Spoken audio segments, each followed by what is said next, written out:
બનાવ્યું કે આપણે તીરકાંઠા લઈને જઈ પહોંચવું પડે. 33મો આદિવાસી સાંસ્કૃતિક એકતા મહાસંમેલનમાં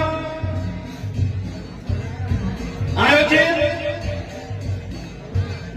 અને એકતા પરિષદના બુજુર્ગ મહાનુભાવો અને સમાજના ચૂંટાયેલા પ્રતિનિધિઓ આપ અલગ અલગ ગામમાંથી સમાજ માટે કઈ કરી બનવાની જે ભાવના અને તમન્ના લઈને કઈક આપણા અધિકારોને સમજવા અને શીખવા માટે આપ સૌ અહીંયા આવ્યા. આપ સૌ આજે સમાજની જે સિંહણ જેને કહેવામાં આવે, ઇતિહાસમાં કોઈ લડાઈ બહેનો વગર નથી લડાઈ.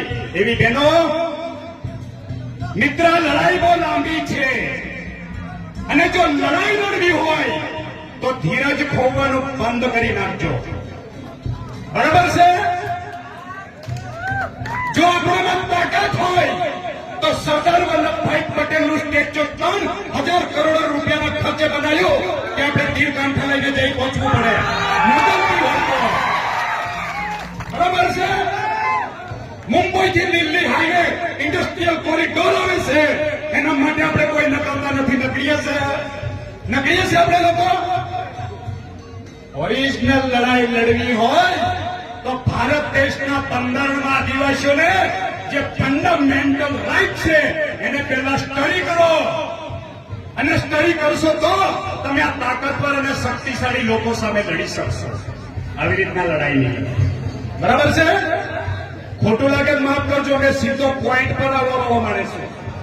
બરાબર? એટલે આ જે લડાઈ છે તે જમીનની લડાઈ છે મિત્ર. લડાઈ જમીનની લડાઈ.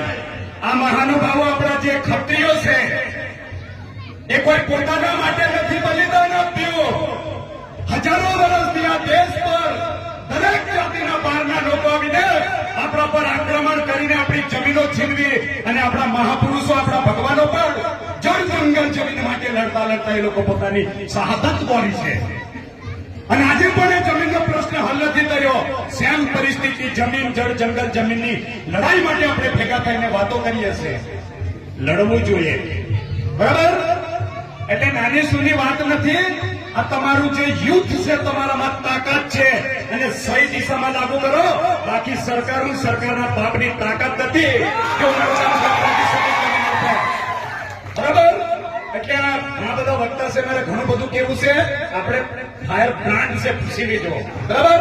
અસ્તુ જોહાર જય આદિવાસી.